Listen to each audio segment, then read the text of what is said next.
राम राम राम राम राम राम राम राम राम नारायण नारायण असक्तिरनभिष्वङ्ग पुत्रदारगृहादिषु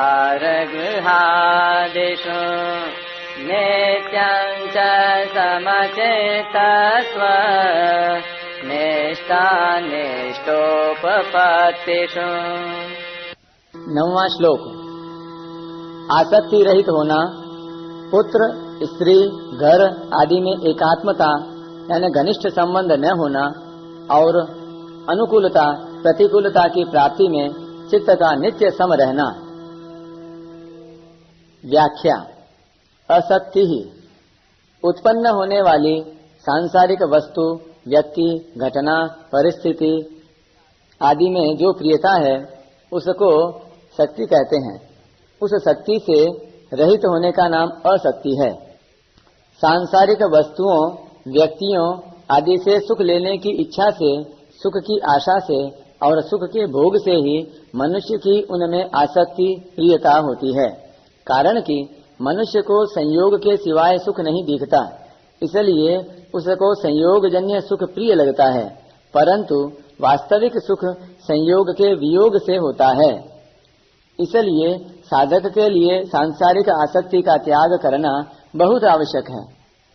सांसारिक आसक्ति का त्याग करने का उपाय। संयोगजन्य सुख आरंभ में तो अमृत की तरह दिखता है, पर परिणाम में विष की तरह होता है। संयोगजन्य सुख भोगने वाले को परिणाम में दुख भोगना ही पड़ता है, यह नियम है। अतः संयोगजन्य सुख के परिणाम पर दृष्टि रखने से उसमें आसक्ति नहीं रहती। अनभिष्वंगः पुत्रदार गृहादिषु। पुत्र, स्त्री, घर, धन, जमीन, पशु आदि के साथ माना हुआ जो घनिष्ठ संबंध है, गाढ़ मोह है, तादात्म्य है, मानी हुई एकात्मता है, जिसके कारण शरीर पर भी असर पड़ता है, उसका नाम अभिष्वंग है। पुत्र, स्त्री आदि के साथ यथा योग्य बर्ताव करना, उनमें अपनापन न रखकर उनकी सेवा करना अभिष्वंग नहीं है, प्रत्युत यह तो निर्लिप्तता, असंगता है, जो कि अमरता का अनुभव कराने वाली है। जैसे पुत्र के साथ माता की एकात्मता रहने के कारण जब पुत्र बीमार हो जाता है तब माता का शरीर कमजोर हो जाता है, ऐसे ही पुत्र के स्त्री के मर जाने पर मनुष्य कहता है कि मैं मर गया, धन के चले जाने पर कहता है कि मैं मारा गया। ऐसी एकात्मता से रहित होने के लिए यहाँ अनभिष्वंगः पद आया है। कुटुंब के साथ अपना घनिष्ठ संबंध छोड़ने का उपाय। जिनके साथ अपना घनिष्ठ संबंध दिखे उनकी सेवा करे, उनको सुख पहुंचाए, पर उनसे सुख लेने का उद्देश्य न रखे।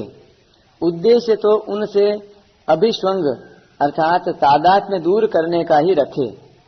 अगर उनसे सेवा लेने का उद्देश्य रखेंगे तो उनसे तादात्म्य हो जाएगा। हाँ, उनकी प्रसन्नता के लिए कभी उनसे सेवा लेनी भी पड़े तो उसमें राजी न हो, क्योंकि राजी होने से अभिष्वंग हो जाएगा। तात्पर्य है कि किसी के भी साथ अपने को लिप्त न करे, इस बात की बहुत सावधानी रखे। नित्यं च समचित्तत्व मिष्टानिष्टोपपत्तिषु। इष्ट अर्थात मन के अनुकूल वस्तु, व्यक्ति, परिस्थिति, घटना आदि के प्राप्त होने पर चित्त में राग, हर्ष, सुख आदि विकार न हो, और अनिष्ट अर्थात मन के प्रतिकूल वस्तु, व्यक्ति आदि के प्राप्त होने पर चित्त में द्वेष, शोक, दुख, उद्वेग आदि विकार न हो। तात्पर्य है कि अनुकूल प्रतिकूल परिस्थितियों के प्राप्त होने पर चित्त में निरंतर समता रहे, चित्त पर उनका कोई असर न पड़े। इसको भगवान ने सिद्ध्य सिद्ध्यो हो समो भूत्वा पदों से भी कहा है। चित्त में समता रहने के उपाय। मनुष्य को जो कुछ अनुकूल सामग्री मिली है उसको वह अपने लिए मानकर सुख भोगता है, यह महान बाधक है। कारण कि संसार की सामग्री केवल संसार की सेवा में लगाने के लिए ही मिली है, अपने शरीर इंद्रियों को सुख पहुंचाने के लिए नहीं। ऐसे ही मनुष्य को जो कुछ प्रतिकूल सामग्री मिली है वह दुख भोगने के लिए नहीं मिली है, प्रत्युत संयोग जन्य सुख का त्याग करने के लिए मनुष्य को सांसारिक राग, आसक्ति, कामना, ममता आदि से छुड़ाने के लिए ही मिली है।